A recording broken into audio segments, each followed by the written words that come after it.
هذا النور شفاء صدور فاض وعظ. So Shaykh Mufti Menk, if you could throw some light on this aspect of why would Allah subhanahu wa ta'ala put us into difficulties? Why would somebody get into trouble?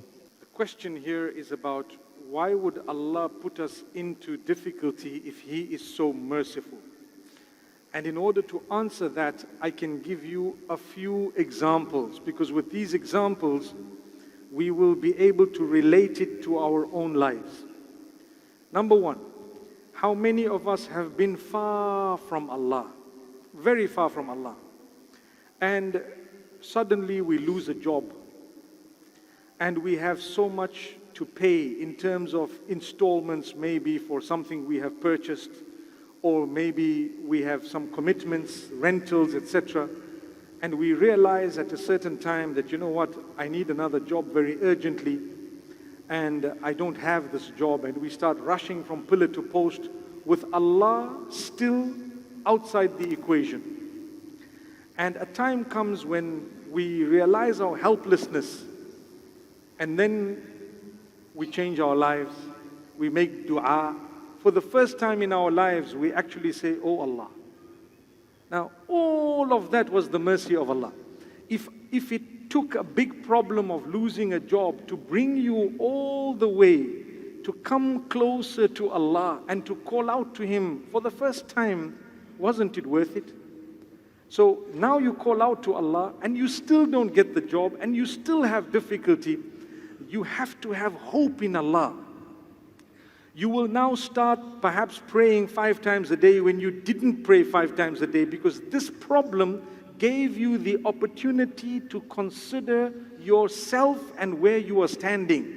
You are starting to say, maybe something is wrong, perhaps something is wrong. You know, let me try and correct myself. People have a bad habit, they give up the bad habit.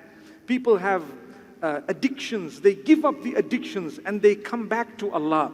I know of people, myself included, sometimes we get up for tahajjud when there is a problem and we are crying to Allah, "Oh Allah, help us through this day, help us through this issue." So yes, tahajjud, and that is the early morning prayer, the pre-fajr prayer, it is not compulsory. But wasn't it the mercy of the Almighty that put you into the problem and did not solve the problem until you tasted the sweetness of your salah and until you tasted the sweetness of the connection with Allah, and then He decided to grant ease after 20 years of suffering. I know of a couple who didn't have children for 14 years and they cried and sometimes they went through so much of difficulty. Before I carry on with the story, may Allah bless all those who don't have children with children. Say Ameen. So the 14 years later, they were blessed with a child. And I'm thinking to myself, look at how close they became to Allah, because they realized IVF didn't help, this doctor didn't help, the specialist didn't help, nothing helped. It made us come close to Allah. So talking about hardship, it took Allah 1 second to sort the matter out.